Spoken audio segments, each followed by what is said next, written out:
మీ అందమైన ప్రయాణం ప్రారంభించండి. 49 మీ తల్లిదండ్రులు కావాలనే కలలను సాకారం చేయడానికి సహాయపడుతుంది. సో 'మురారిలో' ఉన్నప్పుడు సేమ్ యాజ్ ఇట్ ఈజ్ ఇలానే ఉన్నారు. 'సీతమ్మ వాకిట్లో సిరిమల్ల చెట్టు' వచ్చినప్పుడు అలానే ఉన్నారు. ఇప్పుడు మా ఇంటర్వ్యూకి వచ్చినప్పుడు కూడా మళ్ళీ ఇలానే ఉన్నారు. అంటే ఫిజికల్గా కావచ్చు, ఫేస్ కావచ్చు, బాడీ కావచ్చు, ఎనీథింగ్. అసలు ఇంకా పేరు పెట్టడానికి ఏం లేదు. ఇది కొంచెం ఇట్లా, అది కొంచెం అట్లా అని. బ్రదర్ దిష్టి పెట్ట మాకు బ్రదర్, నువ్వు దిష్టి పెట్ట మాకు. టచ్ వుడ్డే కదా ఇది. ఇదైతే వుడ్. ఒక యాక్టర్కి చాలా కష్టం సార్. క్వశ్చన్ ఏంటి? వెయిట్ గెయిన్ అవుతారు, మళ్ళీ తగ్గుతారు, ట్యాన్ అవుతారు, మళ్ళీ ఫుల్ కలర్. అసలు మనకి ఏం లేదు, యాజ్ ఇట్ ఈస్ ఆ పిక్చర్ అలానే ఉంది. How is it possible brother? అసలుకి god's gift brother. Genetics number 1 first. రెండు ఏంటంటే నాది కూడా ఫిజికల్ అబ్యూస్ ఎక్కువ ఉండదు. అంటే మా ఫాదర్ లాగే నాకు కూడా మందు కొట్టే అలవాటు లేదు, ఇవన్నీ లేవు. ఓకే, సిగరెట్ కాలుస్తాను, ఓకే, బట్ మందు కొట్టే అలవాటు లేదు. మా ఫాదర్కి లేని అలవాటు నాకు ఏముందంటే వెయిట్ ట్రైనింగ్ అలవాటు ఉంది. Okay, I been weight train. నా ఎర్లియర్ ఫొటోస్ అవన్నీ చూస్తుంటే ఫుల్ మస్కుల్ అలా ఉండేవాడు. సో వెయిట్ ట్రైనింగ్ అనేది నాకు స్టార్టింగ్ నుంచి అలవాటు, ఇప్పటికీ అలవాటు. సో సేమ్ టైంకి పడుకుంటాను రోజు 9:30 అవుట్. ఓకే, సేమ్ టైంకి లేస్తాను 3:30కి. ఏం చేస్తారు 3:30కి లేచి? చెప్పాలా నీకు అది? నేను 3:30కి మెలకు వచ్చేస్తుంది. 6 hours అయిపోతుంది కదా, 3:30కి మెలకు వచ్చేస్తుంది. మెల్లగా లేచి కాఫీ పెట్టుకుని బాల్కనీలోకి వెళ్ళి మా ఇంట్లోంచి సిటీ అంతా కనపడతా ఉంటుంది. మార్నింగ్ కాఫీ తాగొచ్చా? నేను తాగుతాను బ్రదర్. అంటారు దేవుడి దయవల్ల బ్లాక్ కాఫీ పెట్టుకుని బాల్కనీ నుంచి సిగరెట్ కాల్చుకుని సిటీ అంతా చూసి, that is my time. Okay, ఆ టైంలో మనకి ఎవ్వరికి మన దగ్గర నుంచి ఏమీ అవసరం లేదు. ఓకే, ఫ్యామిలీకి కానీ, ఫ్రెండ్స్కి కానీ, ప్రొఫెషనల్స్ కానీ, it's your time, your thoughts, man time అంటారు దాన్ని. అవును. సో నా టైం అది. ఒక అరగంట స్పెండ్ చేసి రెడీ అయిపోయి 4:30, 4:45 జిమ్కి వెళ్ళిపోతాను. 6:15 దాకా జిమ్లో ఉంటాను. Anyway that is my morning routine. Same food తింటాం. ఏం తింటారు? ఇడ్లీ, దోశ? నేను ఒక 12 సంవత్సరాలు చెప్పాను కదా, సేమ్ బ్రేక్ఫాస్ట్ తిన్నాను, ఎగ్ వైట్ ఆమ్లెట్. చేసే వాళ్ళకి బోర్ కొడుతుంది కానీ నాకు బోర్ కొట్టదు. సో ఇలాంటి విషయాల్లో చాలా డిసిప్లిన్గా ఉంటాను. ఇది సేమ్ ఫుడ్ తింటాం, సేమ్ క్వాంటిటీ ఆఫ్ ఫుడ్ తింటాం. ఎగ్ ఆమ్లెట్స్ 2-3 వాట్ ఎవర్ ఏం తిన్నా బట్ రఫ్గా అదే క్వాంటిటీ. సేమ్ టైంకి పడుకుంటాం, సేమ్ టైంకి లేకపోవటం, ఎక్సర్సైజ్ చేయటం. ఇంతకు మించి నేనేం చేయట్లేదు. రైస్ తింటారా? అన్నీ తింటాను. ఆఫ్టర్నూన్ అన్నీ తింటాను. ఇప్పుడు రైస్ తిన్నా అదే క్వాంటిటీ తింటా ఉంటాం రోజు. Okay. So it's the same thing.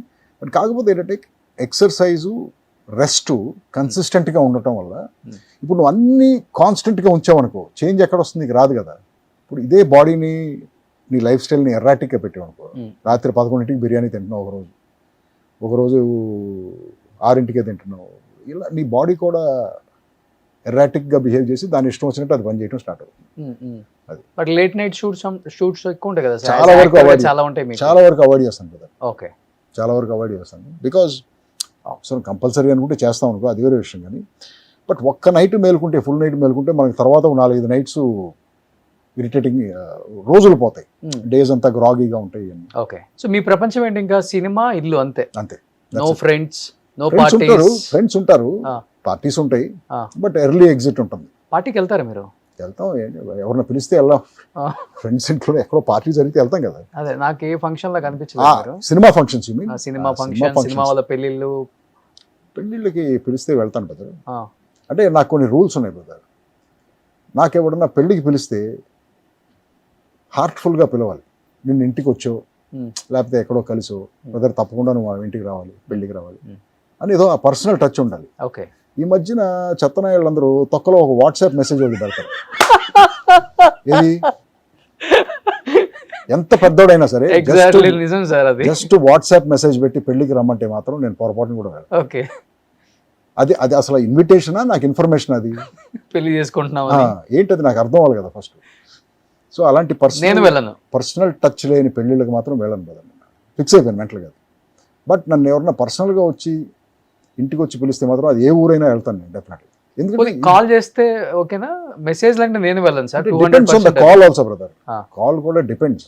కాల్లో ఉంటుంది కదా రిక్వెస్ట్. ఇప్పుడు ఆడెవడో మా ఏరియాలోనే ఉండి నాకు ఫోన్ చేసి చెప్పాడు అనుకో, ఓకే అటు పొరపాటున కూడా అటు పెళ్ళికి వెళ్ళను. ఎందుకంటే అటు మా ఇంటికి రావడానికి 5 నిమిషాలు పడుతుంది. అంతే, ఏంటి అర్థందా నీకు? అర్థమైంది. సో అంటే ఈ రూల్స్ అని కాదు, బట్ ఆ పర్సనల్ టచ్ అనేది ఎక్కడైనా మిస్ అయింది అనుకో చాలా పిలుపులో, నేను అసలు పొరపాటున కూడా వెళ్ళను పెళ్ళి. అది చాలా ఇంపార్టెంట్ అనుకుంటున్నాను నేను. చాలా ఇంపార్టెంట్ సార్ అది. ఇప్పుడు 5,000 మందిని వాట్సాప్ మెసేజ్లో పిలవటం కంటే 500 మందిని అఫెక్షనెట్గా పిలువ. Yes exactly. ఎలాగో ఇప్పుడు ఈ పెళ్ళిళ్ళకి వచ్చిన వాళ్ళందరూ పెళ్లి మండపాలన్నీ ఇప్పుడు ఊరు బయట అయిపోయినాయి. ప్రతి ఒక్కడు ఆ ట్రాఫిక్లో తిట్టుకుంటూనే వస్తాడు పెళ్ళికి, అవునా కదా? అబ్బాయి ఏంట్రా ఈ తొక్కలో ట్రాఫిక్ ఎంతసేపు పడుతుంది, ప్రతి ఒక్కడు అక్కడే పెడతాడు, ఊరు బయట పెడతారు. ఎందుకు అక్కడికి వెళ్ళి ఓ చిన్న అటెండెన్స్, ఓ చిన్న స్మైల్ ఇచ్చి ఆ ఫోటోలో టప్పని దొబ్బాయి. ఎందుకండి పిలవటం ఎందుకు పెళ్ళికి? చూపించుకోవడానికి. ఆడ అటెండెన్స్ మనకు. సో ఇలా ఫీల్ అయ్యే వాళ్ళ పెళ్ళికి నేను వెళ్ళను కదా, బాగా క్లోజ్గా హ్యాపీగా పిలిచేవాళ్ళ 100%. గ్రేట్ అది. సో ఎందుకంటే నాన్నగారు ఇంతకుముందు అన్ని ఫంక్షన్స్కి ఆల్మోస్ట్ అటెండ్ ఆయన బాగా అటెండ్ అయ్యేవాళ్ళు. ఎక్కడ ఆయనకి అందరితోనూ పర్సనల్ రిలేషన్షిప్ ఎక్కువ కదా, నాకు తక్కువ.